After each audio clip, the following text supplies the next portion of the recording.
The air in the imperial throne hall of the Galactic Empire was suffused with an oppressive tension that clung to every breath Paul Kane took. As Earth's chosen diplomat, his task was monumental. Forge a fragile truce with an empire that regarded humanity as little more than a nuisance.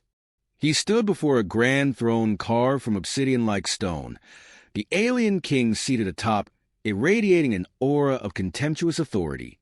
King Verex the Conqueror, an imposing figure with gleaming scales of deep crimson and eyes like molten gold, leaned forward, his clawed fingers drumming against the armrests of his throne. Behind him, banners of war fluttered in an artificial breeze, displaying emblems of worlds conquered and civilizations subjugated. Paul, dressed in the ceremonial white and silver of Earth's diplomatic corps, stepped forward. His voice, calm yet firm, echoed across the cavernous hall.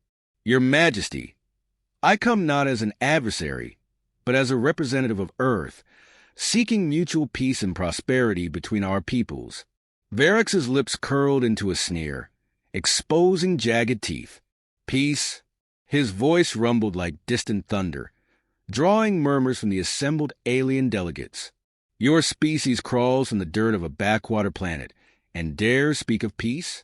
You mistake my tolerance for weakness. Human, despite the palpable hostility," Paul pressed on. "Your Majesty, humanity has proven its resilience. We offer coexistence, trade, and technological collaboration that could benefit both our worlds. War would bring losses on both sides that neither of us can afford." The delegates whispered among themselves, some nodding subtly at Paul's words. Not all within the Empire agreed with Verex's relentless expansionism. For a moment, it seemed the seeds of diplomacy might take root. But Verex stood abruptly, the movement silencing the hall.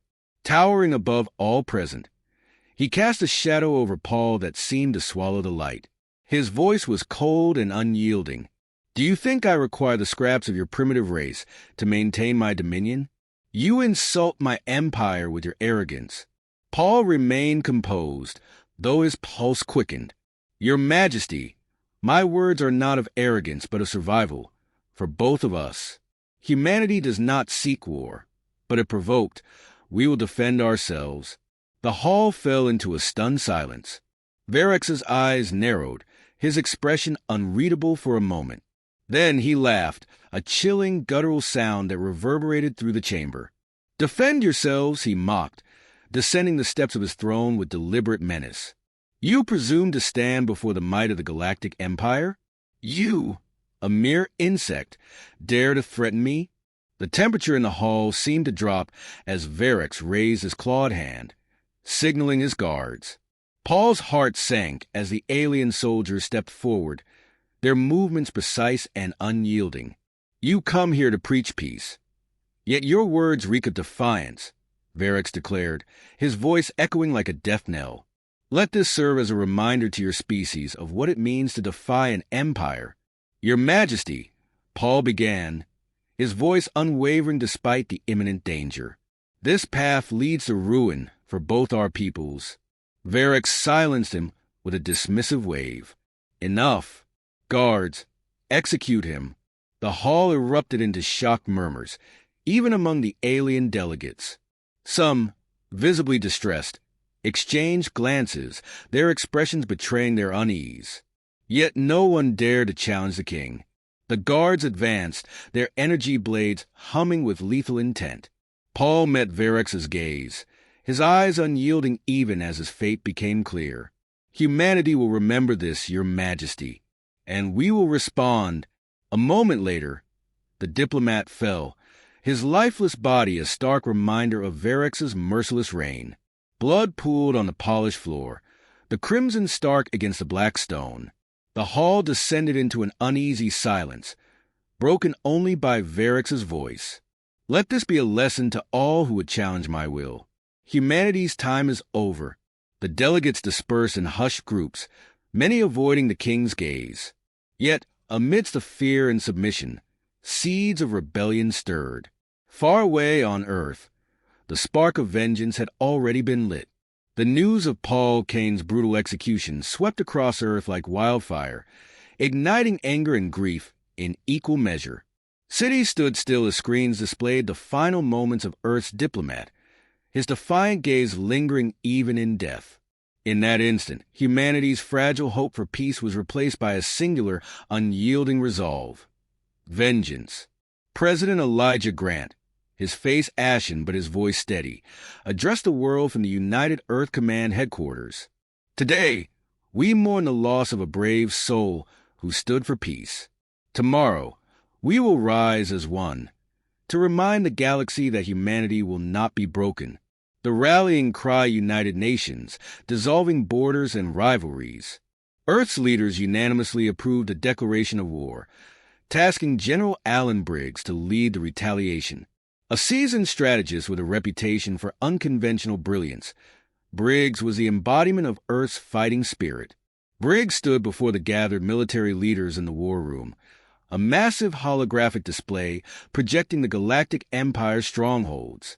The time for talk is past, he began, his gravelly voice cutting through the room. King Verex has underestimated us. It's time we show him what humanity is capable of. He turned to Gary Jones, Earth's foremost military strategist and a prodigy in predictive warfare models. Gary, a tall man with sharp features and an analytical demeanor, stepped forward.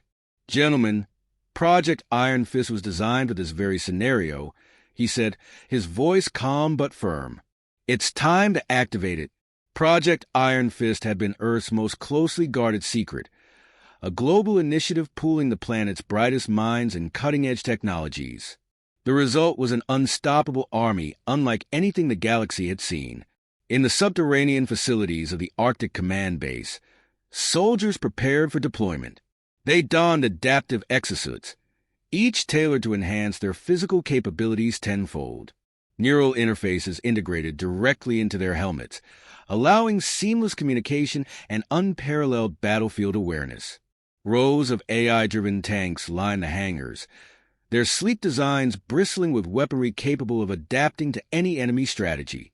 Orbital strike platforms, armed with precision-targeting railguns, were ready for deployment, each capable of delivering destruction with surgical accuracy. Briggs inspected the troops personally, his sharp gaze meeting the eyes of every soldier he passed. You're not just fighting for Earth, he told them, his voice steady and commanding. You're fighting for Paul Kane, for every life lost to the Empire's tyranny, for the future of humanity. The soldiers, a diverse yet unified force, responded with a resounding salute. Among them were elite units like the Vanguard Corps, Earth's most decorated battalion. Leading them was Captain John Mason, a hardened veteran with a reputation for bravery and unwavering loyalty. Meanwhile, Gary worked tirelessly in the Tactical Operations Center, analyzing intercepted data from the Empire's communication networks.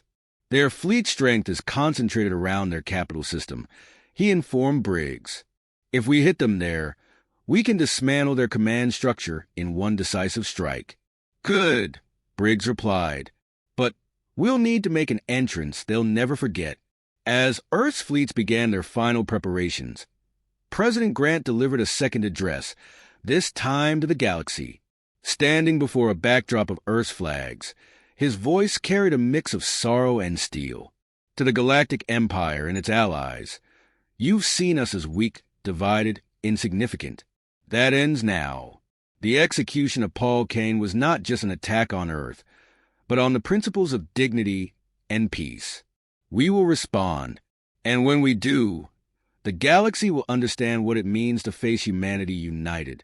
The speech, broadcast on every frequency available, sent a clear message to allies and enemies alike.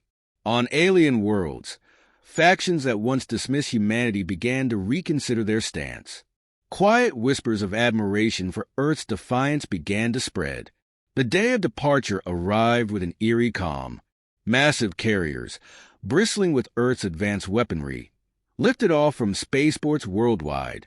Fighter squadrons, sleek and deadly, flanked the fleet, their pilots prepared for whatever awaited them in the void. As the armada gathered in Earth orbit, Briggs addressed the forces one last time. Standing on the bridge of the flagship Resolute, he spoke with a commanding authority that left no room for doubt. "This is not just a fight for survival," he declared. "It's a fight to prove that humanity will not be cowed by tyrants. The galaxy may have forgotten what we're capable of, but by the time this war is over, they will remember." The fleet surged forward, engines roaring as they entered the vastness of space. Each ship carried the collective hopes and fury of Earth's people. As the Armada disappeared into the stars, President Grant watched from the command center on Earth. "They've underestimated us for too long," he murmured. Beside him, a junior aide asked hesitantly, "Do you think we can win?" Grant's reply was resolute. "We're not just fighting for victory. We're fighting for our right to exist. And when humanity fights for that, we don't lose." The fleet's destination, the heart of the Galactic Empire, where King Varix awaited. Humanity's unstoppable army was on the march, and the galaxy was about to witness the true power of Earth. The vastness of space around the Galactic Empire's capital system erupted in a cacophony of light and fire as Earth's armada tore through the enemy's defenses.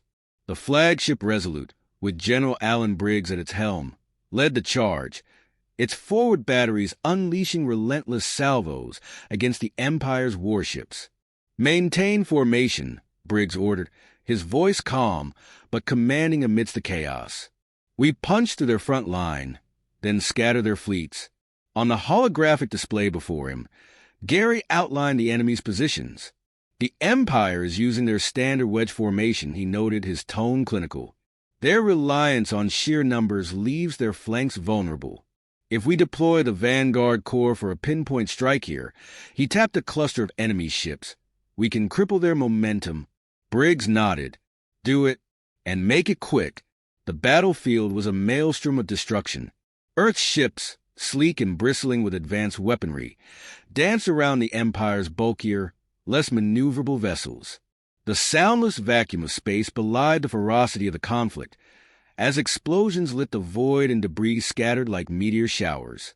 Captain John Mason, leading a squadron of Earth's cutting-edge fighters, weaved through the chaos with surgical precision. His voice crackled over the comms. "Targets acquired, covering the bombers on their approach." "Copy that, Captain," came the reply from one of the bomber pilots. "Beginning run now." Earth's bombers, designed for devastating precision strikes, closed in on a massive alien dreadnought that anchored the enemy's formation. Mason's fighters engaged the Empire's interceptors, their lasers and missiles carving through the opposition. Moments later, the bombers released their payload, reducing the dreadnought to a fiery wreck. The loss sent shockwaves through the Empire's fleet. Gary's predictive models had been correct. The destruction of the dreadnought threw their formations into disarray. "General," an officer reported, "the enemy fleet is breaking apart. We've gained orbital superiority." Briggs allowed himself a moment of satisfaction. "Prepare for the ground assault. It's time to end this." The planet below, the jewel of the Galactic Empire, loomed ominously. Its sprawling cities were shielded by planetary defense systems, their cannons firing massive energy blasts into the void. But Earth's orbital strike platforms quickly silenced them, their railguns delivering precision strikes that left the surface defenses smoldering. "Deploy the Vanguard Corps," Briggs commanded. "This is where the real battle begins." The Vanguard Corps, Earth's elite ground forces, descended in drop ships, their adaptive exosuits gleaming under the planet's twin suns. As they hit the surface, they faced immediate resistance. Alien soldiers, clad in segmented armor and wielding energy weapons, poured from fortified positions. Captain Mason led the first wave, his voice a steady anchor in the chaos. "Stay tight. Push forward. Don't let them regroup." The battle on the ground was brutal. Earth's soldiers, augmented by their exosuits, moved with precision and speed, their weapons calibrated to pierce the aliens' defenses.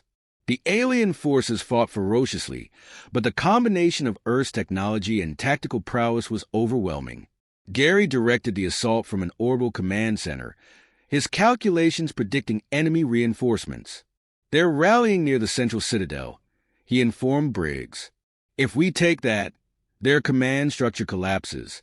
Briggs issued the order without hesitation. All units converge on the citadel. This ends today. The citadel, a towering fortress of alien design, bristled with defenses. As the Vanguard Corps advanced, they faced waves of heavily armed alien guards, their sheer numbers threatening to overwhelm the human forces. Mason led a flanking maneuver, using a network of underground tunnels to infiltrate the citadel's perimeter. Emerging inside the fortress, his unit engaged the alien defenders in close-quarters combat. "We've breached the citadel," Mason reported, clearing a path to the command chamber. At the heart of the citadel, King Varix himself awaited, flanked by his elite guard. He wore ceremonial armor that gleamed like molten metal. His expression was one of cold fury, the loss of his fleet and planetary defenses doing little to shake his confidence. Briggs and Mason's units converged on the throne room, blasting through the last of Varix's guards. The doors burst open, revealing the alien king standing defiantly. "So," Varix sneered, his voice dripping with disdain. "The insects dare to challenge the lion in his den." Briggs stepped forward, his rifle trained on Varix. "This ends now, Varix. Surrender, and maybe your empire survives in some form." Varix laughed, a deep, guttural sound. "You think you've won because you've reached my throne room? I am the Empire, human. You'll have to kill me to claim victory." The room erupted into chaos as Varix's guards launched a final assault. Briggs, Mason, and their soldiers fought with relentless determination, every movement a testament to humanity's will to survive. Amidst the melee, Varix engaged Briggs directly, his massive blade clashing against the general's energy shield. Their duel was a brutal display of strength and strategy, each one probing the other for weaknesses. Varix swung his blade in a wide arc, forcing Briggs back. "You fight well," he admitted grudgingly. "But you're still just a man." Briggs smirked, blocking another strike. "Maybe, but one man can change everything." With a calculated feint, Briggs disarmed Varix, his blade clattering to the ground. Before the alien king could react, Briggs leveled his rifle at him. "Yield." For a moment, it seemed Varix might resist. Then his shoulders sagged, and he dropped to his knees. The remaining alien forces, seeing their leader subdued, surrendered en masse. The battle was over. Humanity had triumphed. Briggs stood over the defeated king, his voice quiet but resolute. "You thought we were insects. Now the galaxy will remember us as giants." The scene ended with Earth's flag planted atop the citadel, a symbol of humanity's unyielding spirit. The war was won, but the repercussions of this victory were only beginning to unfold. The throne room of the citadel was eerily silent in the wake of King Varix's defeat. General Alan Briggs stood over the fallen monarch, his rifle lowered but his gaze unwavering. Around him, humanity's soldiers regrouped, their breaths heavy but their stances resolute. The once proud banners of the Galactic Empire now lay trampled on the ground, their colors dulled by the soot of battle. Gary's voice crackled through Briggs' comms from orbit. "General, planetary forces are in full retreat. Resistance has collapsed across all sectors. The Empire's capital is ours." Briggs nodded, his expression a mix of grim satisfaction and exhaustion. "Good work, Gary. Begin evacuation of non-combatants and secure all critical infrastructure. We're not here to destroy. We're here to rebuild." King Varix, still on his knees, raised his head. His golden eyes burned with defiance, even in defeat. "You may have won this battle, human, but you'll never hold the galaxy. My empire will rise again." Briggs crouched to meet his gaze, his voice calm but firm. "Your empire rose on the backs of the oppressed, Varix. It's over. Humanity isn't here to conquer. We're here to ensure no one else suffers under your tyranny." For a moment, the alien king seemed to falter, the weight of his failure pressing down on him. Yet his pride kept him from admitting it aloud. As Briggs secured Varix for transport, the Citadel's communications network came alive. The galaxy was watching. Every inhabited world tuned in to witness the outcome of the unprecedented conflict. President Elijah Grant's face appeared on screens across the capital and beyond, his voice steady and measured. To the people of the galaxy, he began, humanity has no desire for domination. Today, we fought not to expand, but to protect. King Varix's reign of terror has ended. Let this mark the beginning of a new era, one of cooperation and mutual respect among all species. The message rippled through the stars. On distant worlds, oppressed populations cheered, their hope rekindled by humanity's example. Even among former imperial loyalists, whispers of admiration for Earth's resolve began to spread. Briggs and his team worked tirelessly in the days following the battle, overseeing the reconstruction of the capital. Alien civilians, once subjugated under Varix's iron rule, cautiously approached the human soldiers. To their surprise, they were met with kindness and aid. Captain John Mason, patrolling the outskirts of a liberated district, paused to assist an alien child searching for their family. The child, hesitant at first, eventually took Mason's hand, their wide eyes reflecting both fear and hope. "It's not just about winning battles," Mason said later, addressing his troops. "It's about showing them who we are, what humanity stands for." Meanwhile, Gary coordinated with alien factions willing to ally with Earth. His strategic mind now focused on diplomacy, ensuring the power vacuum left by the Empire didn't evolve into chaos. "The galaxy needs stability," he told Briggs during a briefing. "If we don't step up to guide it, someone else will, and they may not have the same intentions." Briggs agreed. "Then we'll lead by example, not as conquerors, but as protectors." As the dust of war settled, humanity's actions began to reshape galactic politics. Former imperial worlds, once united only by fear, now found common cause in rebuilding. Alien leaders who had long resisted Varix's rule extended their hands in cooperation, their respect for Earth undeniable. One such leader, High Chancellor Carvon of the Taurian Republic, addressed the United Galactic Assembly. "Humanity has shown us a path forward," he declared. "Their courage and restraint have proven that strength is not defined by domination, but by the willingness to fight for what is right." On Earth, the victory sparked celebrations unlike any in recorded history. Cities erupted in cheers as the returning fleet passed overhead, their banners of triumph trailing in the sky. Families reunited, and for the first time in years, the shadow of fear lifted from the planet. Yet amidst the celebration, President Grant reminded his people of the sacrifices made. "Today, we honor those who gave their lives for this victory. Let their legacy guide us as we take on the responsibility of shaping a better future, not just for Earth, but for all who call this galaxy home." In the Galactic Empire's former capital, a new council formed, composed of representatives from Earth and liberated worlds. Its goal was clear: to establish a foundation for peace and cooperation across the stars. Briggs, now hailed as a hero, refused to bask in the glory. "This isn't about me," he told a young reporter during a rare interview. "It's about every soldier who fought, every diplomat who tried for peace, and every person who believed in humanity's strength. They're the real heroes." In his quarters aboard the Resolute, Briggs received a message from Gary. Initial reports show a 90% reduction in conflict zones across the galaxy, Gary reported. "We've done it, Alan."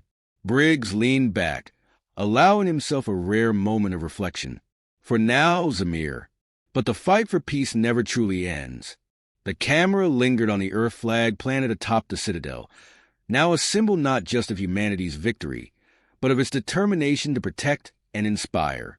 In the distant reaches of space, new alliances began to form, and the whispers of Earth's deeds became legends. The galaxy, once fractured and ruled by fear, now looked to humanity as a beacon of hope. The story of humanity's unstoppable rise had only just begun.